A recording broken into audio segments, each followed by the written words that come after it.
You too. What's up? It's your boy 360 Jeezy. Today in this video, he's gonna do a transformation. Yeah, can you keep it down? He's gonna do a transformation. All right. I'm trying to explain something here. Yeah. Just play it. Can you keep it down? Just play the video. Can you keep it down? Listen, play the video. I will once you be quiet. Get in your face. I will. Just play the dang video.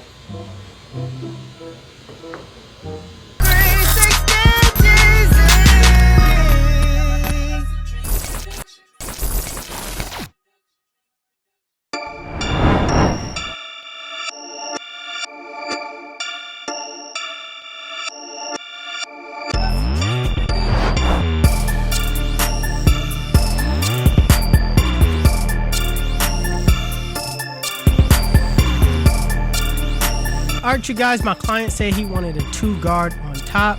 So I started with the 2 and I said, you know what, let me freehand and create an opening to where I could take the 2 guards open and just take it down, you know, nicely without it snagging. So after I take some of that weight off and create an opening, I'm gonna put back on my 2 guard and just knock off some of that hair, and I'm gonna just knock off everything inch by inch.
So I showed my client the length of his hair at a 2. He said he wanted it a little bit lower, so I went down and put my 1 guard on with the lever open. This is about a 1.5. This is typically a wave length.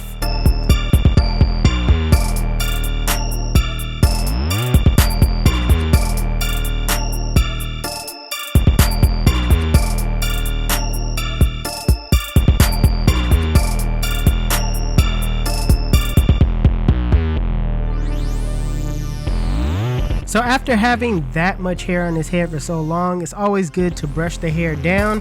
Even put a hot towel on your client's head to make sure everything is laid down. That's what I did. I didn't decide to show it, but I put a hot towel over his head, and now I'm just brushing it and laying everything back down.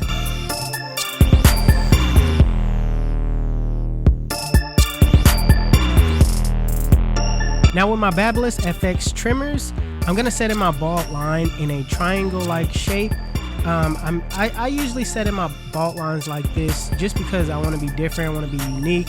I want my haircuts to stand out from the rest. I don't want to have the same haircut as everybody else, so I try to do things differently to where people could know that's a 360 Jeezy haircut.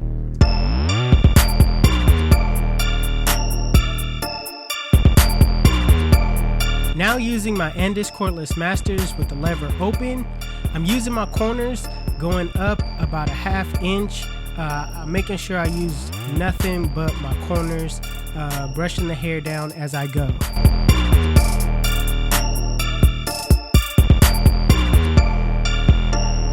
So in the same way that I set my lever open with the corners, I'm putting my 1 guard on open, and I'm doing the same exact thing, going up about a 1/2 inch.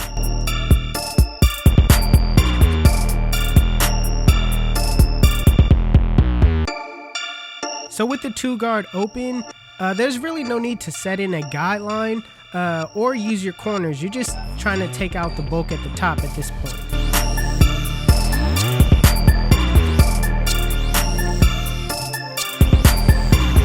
So putting back on my one guard open, I'm going up using my corners, debulking that area at the top between the 1 and the 2.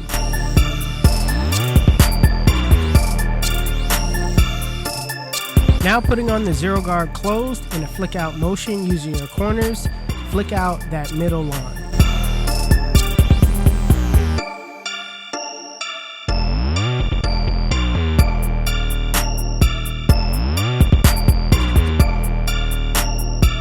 So with the lever halfway, basically the lever's in the middle, I'm just softening up that bottom line, just so it'll be easier to take it out with the next step.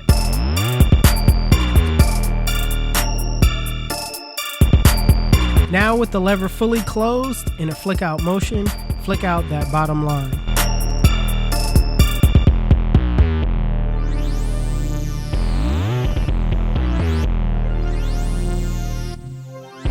So as you guys can see, in no way is that blend even finished, alright? Here's where it separates you from everybody else. Yes, you can leave it like this and just, be cool with it, you know what I mean? It's for some clients is acceptable, you know what I mean? But to take everything to that next level, you're gonna have to do some detailed work. You're gonna have to take a step back, look away from the blend, use the mirror, whatever you have to do to refresh your eyes to get a different look at the blend, and just start debulking, using your corners, using the edge of the blade, using different guards and sizes, where you would normally use your 2 guard, use a 1 guard with the corners. You have to do strategic things like that in order to take your blends to the next level.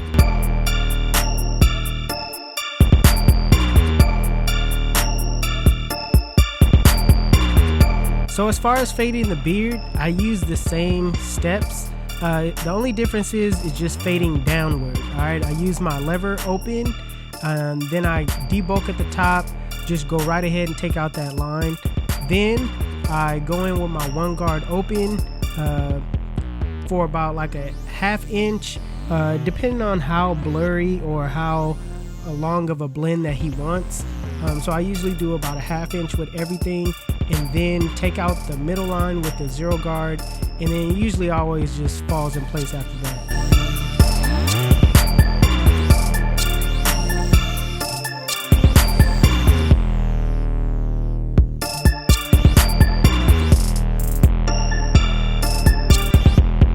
So same thing as far as the back goes. The only difference is when I set in my guidelines for the back, depending on how long the neck is, I'll go a full inch with my guidelines.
Alright, you guys, before I decide to line up the back, I just want to throw this tip out there real quick.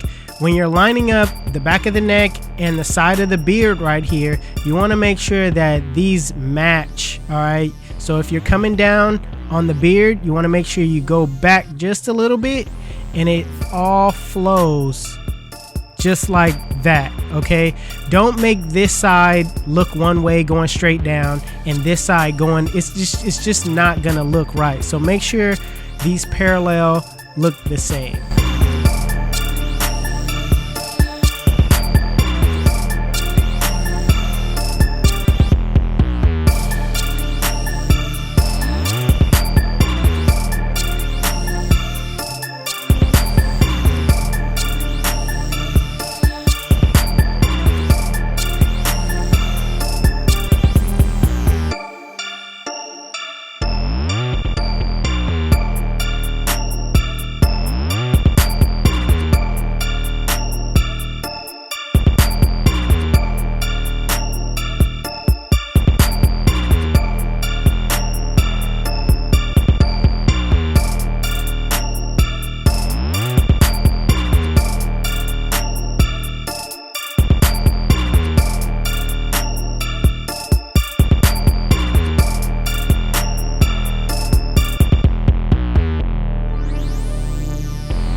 Listen, let me tell you why they call me 360. When they come in my chair, I spin them in a full 360, and they come out looking like bam. YouTube, this is the cut. And if you like it, make sure you give it a thumbs up. If you're new to my channel, please hit that subscribe button. Also, if you like the beat, HustleDreamProduction, that's my brother, he does all my beats. His YouTube channel will be linked in the description below. Also, if you want to know where you find any tools that you seen in this video, links will be in the description below. Otherwise, you guys can follow me on Instagram and Snapchat. My Snapchat is Jeezy360 and my Instagram is 360Jeezy. But it's your boy 360Jeezy, and I'm out of here. Cheers!